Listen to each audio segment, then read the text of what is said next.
In this video, you will learn how to give yourself a fade using the same blueprint we used for the taper. We'll start by debulking, then we'll fade, then we'll line up, and finally we will trim the top. Before getting started, have an idea of the kind of fade you want to have. The steps will remain the same regardless, but you need to visualize the final look for everything to come together well. Personally, I like the drop fade.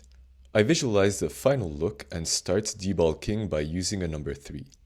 I'm just giving my hair the overall shape of the cut, so don't spend too much time on it, but still try to make it kind of symmetrical.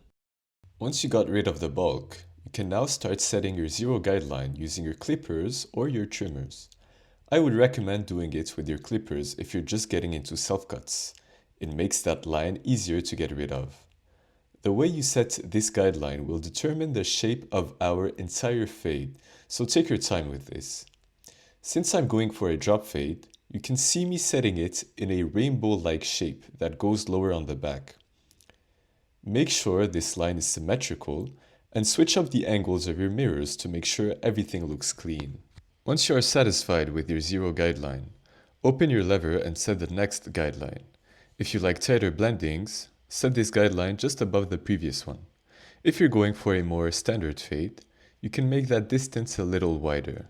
My recommendation would be to go for a tight blending if you're keeping longer hair on top, and a more standard fade if you've got a buzz cut. With our main guideline set in, we are now going to work one side at a time. Close your lever halfway and start getting rid of the first guideline from the back to the side you want to first fade. Flick with the clipper until just above the midpoint of the section. To finish off that section, completely close your lever and flick until just above the zero guideline.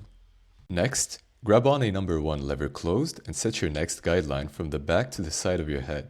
Make the distance between every guideline roughly the same. Repeat the same step with the number 2 guard. Try to really exaggerate the flick out motion with this one as we are starting to transition into the longer hair. There should only be 2 lines remaining. We're going to get rid of the higher one with the number 1 lever open. Flick out until just above the guideline and finish it off with the number 1.5 lever closed. Using the same motion, get rid of the last guideline with the 0.5 lever closed. We've just completely faded one side of our head. Repeat the same exact steps using your other hand on the other side of your head. Once that is done, we'll be able to start lining ourselves up. When lining yourself up, always use gentle movements and let the trimmers do the work. Never try to press hard if you're having a hard time creating a line, as it is not only ineffective, you also risk cutting yourself. Instead, try switching up the angles you're hitting the hair with. You can pause the video to see how I hold the trimmer for every line I do on myself. To make sure your hairline comes out straight, start from the middle and carefully make your way to your corners. All we have to do now is to trim the top for the overall shape to be appealing. I'm not a fan of the mushroom look, so I decided to trim the sides.